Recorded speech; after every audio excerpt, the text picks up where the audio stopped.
Well, all the parents do whatever you can out of your way to make sure that it's normal for them. They will actually understand. But will the Easter we are having right now become the new reality? How do we cancel our slaves in this new reality? My colleague Sandra Trinoblio earlier spoke to Apostle Samuel Kokunda about this. Let's take a look about this conversation. Well, first and foremost, we're glad to have you in Morning at NTV today. Thank you. And of course, for all our viewers watching us tonight, we know that most Ugandans and most young people, to be specific, are waking up to a reality of celebrating Easter like never before. No family convergence, no visiting friends, no moving from one place to another. And I know for a fact that a majority of the young people are struggling with the thought. And that is why today we are speaking to Apostle Samuel Kupenda, a pastor, to take us through some of the thoughts that young people can look at, not to feel bad, not to feel neglected, and not to think that the world is coming to an end this Easter. And of course, we are glad that we have you on the show to speak to us in regards to that. First and foremost, as a religious leader, how has this ever happened in your life? From my point of view, it is the first time this is happening. In the last 8 years, we've not seen such catastrophic pandemonium. This is changing the way society is designed. And because of that, it's a new experience. Generally, it's a new experience. I've not seen lately in history this kind of social distancing. It is challenging at every level of society. It's a challenge. It is a challenge. Are there any lessons that you pick? Are there any lessons at all? Any lessons that you pick from Easter during a lockdown? Yes, of course. Being that Easter is usually a hyper season, this is a festive season. We are supposed to be jolly. We're supposed to be visiting family. We're supposed to be visiting friends. Now, if that is curtailed, if that is stopped, and not stopped by anyone, but stopped by the reality, we have to be realists in this case. This is not political.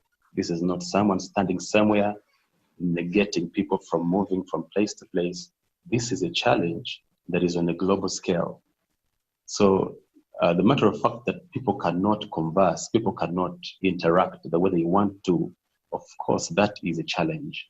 And given that this is an Easter festive season, of course, people now, for example, today, I should be somewhere, maybe having maybe family retreat or having, meeting friends, things like that, that I can't because of the situation. So I believe it's really challenging people. It is heartbreaking to see this in our lifetime. Once again, are there any lessons that you pick from having Easter during a lockdown? Yeah, there's always a negative thing in a negative emergence. It's some positive things. For example, today, when a situation like this arises, you must learn from it. You must learn that life is so short. Life is so short that you can't predict it. You can't tell what is going to happen in the future. So you have to celebrate every day that comes in your life. You don't have to wait for Easter to celebrate your life. You have to celebrate, you have to live a day at a time. So one thing that I've learned, and I believe that any young man or young woman should learn from such a time, is that because now from a biblical point of view, we're talking about from a biblical point of view, I believe that because life is all about God, we should celebrate it on a daily basis. Because there's nothing really you can do about the situation. All right.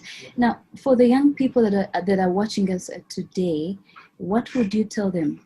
How can they cope with the current reality? Yeah, I think they have to, as I say, they have to be realists. No one is negating them from moving out. There is death out there. There is a roaming lion. It's out there. It's killing. It's a killer disease. It is out there. People just have to come to that reality and adapt. This is where we need the adaptation quotient, where you need to adapt to the reality that there's death out there. So you have to stay at home. You have to learn to stay at home. It's something that you have to just learn. The reason as why this is so complex is that it's a new reality. We just have to learn to cope with it. We just need to adapt to it. It's a new thing. No one can define it. Science has failed to define it. Psychologists don't have answers because it's a new reality. The only thing they can tell you is stay at home. So, but the good thing is that if your mind is sharp enough, if your ingenuity, if you are sharp enough, when you stay at home, of course, you can find something to do at home. You could, you can still. The good thing is that we are in a media dispensation where we're in an internet dispensation. We're talking about a dispensation where you can communicate to people and interact with friends through social media. So I believe that we can utilize that one portal that is still open, which is social media. Okay, so basically the young people watching us today should understand that it is a new reality and just stay at home and understand that it won't be forever. Things will get back to normal. It won't be forever. Yeah, Sandra, it won't be forever because any crisis, of course, has an expiry date. This is going to pass. From the biblical point of view, it's not the first time it happens in the Bible. We see pandemonium, we see pandemics, we see plagues happening, and they pass. So but now, young just have the adaptation. Now that you're talking about the Bible, yes, go ahead. The adaptation quotient here is very, very imperative because when a fracas happens, something like this comes to pass, the only thing you just have to do is to learn to move with the tide. Because if you move against it, it will break you. You just can't move out. It will break you. Just learn to stay at home. Of course, now, for a person who is working, it becomes hard. A person who has been working, earning, trying to earn a living, if things change, of course, it's going to be a challenge. But this is a new reality. And you just have to learn to move with the tide. All right. Yeah. Are there any lessons in the Bible that can prepare us for this new reality that we're talking about? Yes, of course. When you look like in the scriptures, you see, we're not going to opening the Bible and the verses, but in the Bible, you'll see, like in the days of David, we see this kind of pandemic happening where there is God is angry with the people. So God decides to judge the people. And before David knew it, thousands were dying.